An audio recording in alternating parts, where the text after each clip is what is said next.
มาเด้อมาเด้อมาซื้อขนมซื้อมีแซ่บๆหอมๆกินมื้อนี้มื้ออื่นตุยเด้อมาซื้อสวยแน่หายมี5,000เหลือ500เนื้อ500แม่นบ่นี่โอ้ยบ่กล้าซื้อหรอกแน่ว่ากินมื้อนี้มื้ออื่นตุ้ยว่าซั่นไผสิมากล้าราคาเท่าไหร่มีนี่เท่าไหร่ 500กีบเท่านั้น 18,000ได้บ่ บ่ได้นะ เป็นหยังที่ว่าบ่ได้อะ18,000บ่ได้ บ่ได้ ฮะ บ่ เอา ได้ ซั่น คือบ่ได้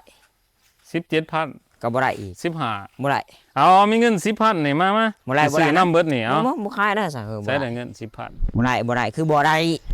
บ่แม่นยากบ่แม่นของปลอมบ่นี่ มันบ่แม่น มึงสิบอกตำรวจมาจับ บ่อยาก เขาขาย6,000อยู่ตลาดจะมาขายอย่าง500กีบ 500กีบมันก็ถือว่าถูกแล้ว เขาซิมก่อนได้บ่ ได้เอาคำหนึงพอเด้อ โอ้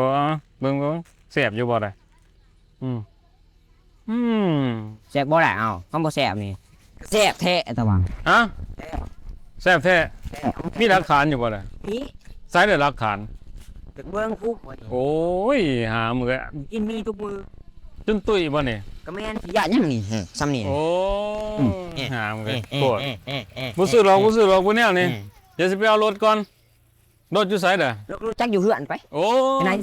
เป็นบ้าเลย บ่ มัน ศูนย์แท้